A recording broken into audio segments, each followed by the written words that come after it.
Welcome back. You're watching us here on Chartbusters. We were just talking about PI Industries. Rajnish Sarna, who's joint MD PI Industries, joins in on the phone line. Along with that, Sonal was talking about it as well, and she's joining in too. Thanks a lot, Mr. Sarna, for joining in. First up, your clarification on the fears that the street has so far. Hi, good morning. Thank you for having me here. Well, I find these fears not based on anything material. Let me give you my perspective on this. Okay, as far as the subject product is concerned, there is a huge headroom for growth in different geographies, crop wheat segment across the globe. Okay, this is I would say at an early stage of its growth life cycle, this particular product, and there is a significant headroom because the existing products are facing challenges in terms of technological challenges, and also resistant weed challenges. In fact, this generic companies' activities and announcement, mark my word, announcements of capacities, etc., is also kind of giving this hint to everyone that yes, everyone sees that this molecule is going to be a significantly larger molecule in next 5-10 years or so. Okay, so that is the point number one. The point number two, regarding whether these capacity announcements or some of these generic companies getting into this molecule has any serious threat for the innovator or the existing manufacturer? Absolutely not. And I tell you why. Because in most of the developed markets where this molecule is being selling and which are the major markets for this product also, such as US, Brazil, Japan, and some other countries, these markets are protected. Data protection is there, patent protection is there. Sarna, And Mr. Sarna, the generic... yes, I do take your point. So the fear here is, while you're saying that generic market entrance will not cause such a big issue, I wanted to understand first how much is it as a percentage of overall revenues for the company and export revenues, and is this product going off patent in more markets? That is something that the street is worried about, that if it goes off patent, the Chinese entrants will be able to take a bigger market share. Can you give us a sense of that? How big is the market and how much of it is going off patent? Yeah, so this is what I was trying to explain, that this current market is, for example, $600-700 million, but the potential to grow is multi-billion dollars. This is the kind of potential. How much is the market which has already gone generic is less than 10%, 8-9%, okay? More than 90% market is protected, and it is protected for next several years. Some countries till 2025, some countries 2028-30, and then there are mixture combination patents which will carry this protection for many more years, even after 2028 and 30. So this is the scenario, that the market is growing for the molecule. The developed markets are protected under product patents, process patents, intermediate patents, and so many other patents, and combination patents.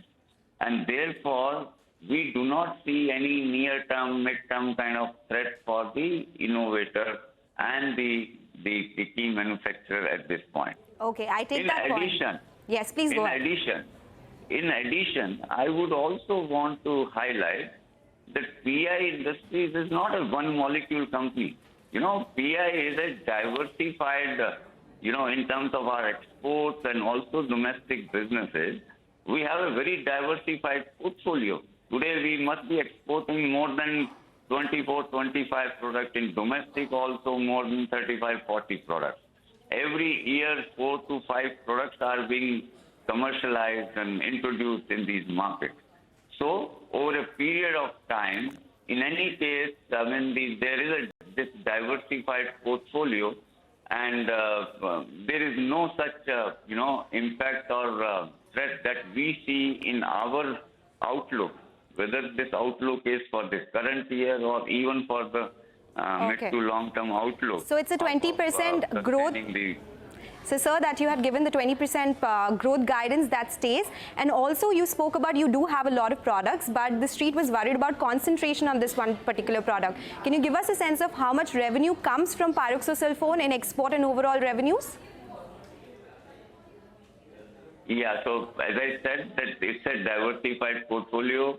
Unfortunately, due to confidentiality obligations that our organization is, I cannot talk about specific numbers about a particular product.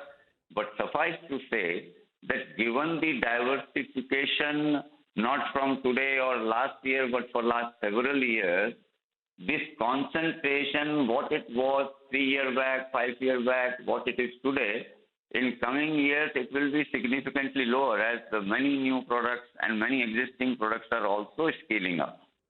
Okay. So, one more question from my side. Kumiai, which is one of your biggest customers, it did indicate that there are some inventory headwinds that they are seeing in this particular product. Also, they report numbers tomorrow. Can you give us a sense of what the inventory destocking situation is right now? Because this particular product has been your growth driver for last couple of years. You've actually outperformed the industry when it comes to performance in last couple of quarters. Well, obviously, I cannot comment on behalf of the company that you are referring to, but what I can share is my own understanding. You see, because of the industry headwinds that we have seen in past several quarters, not particularly these kind of products, but in generics and commodities. Now, the impact of that destocking and headwind is that all these large customers, these global companies are also trying to balance and optimize their working capital, their supply chain, etc. And because of that, there is some very transitory, temporary impact on maybe buying schedules of a quarter or two or something, okay? But whether this has any impact on the overall demand of the product or consumption of the product, absolutely not. As far as our supply schedules and our visibility of supply for this year, next half or next few years, there is absolutely no change, and we remain very comfortable, confident of steadily growing in this overall scenario. I hope this answers your question. Well, it does answer some of the questions that we have, Mr. Sarna. But, just finally, you said that this does not impact anything in this year's volumes or the first half of next year's volumes as well. Do you think from a medium-term standpoint, there could be any problem with regards to the concentration, the high concentration that you have on a particular molecule? What are you doing to diversify that risk and diversify the risk of the clients that you have as well going forward? What is it that we can expect from you? No, we don't foresee any impact of any concentration impact that you are referring to. This diversification and other things are more towards, sustaining the growth momentum that we are talking. But we do not see at all any impact of this concentration aspect that you are referring. You're making that point pretty well. Our visibility of sustaining, the volumes, etc., in this particular molecule is also very clear to us. Okay, there's no change in that. So, Mr. Sarna, for this year, you're talking about 20% revenue growth, and it appears pretty much you're on course, and most analysts believe so as well. So, do you confirm that? Because you've already tied up, I think, for the next 6-8 months. But what about 25? I'm looking at a couple of brokerage reports. They're expecting mid-teens to around 20% revenue growth. Is that on the cards? So for this year, we had indicated in our last call as well 18 to 20% growth guideline, and we maintain that guideline. Okay. As far as next couple of years is concerned, obviously at an appropriate time when we, come out with our fourth quarter, third quarter results, etc. At that point in time, we will indicate. But what I can tell you is that these news items have no impact, not at all, any impact on our visibility and growth momentum of the business.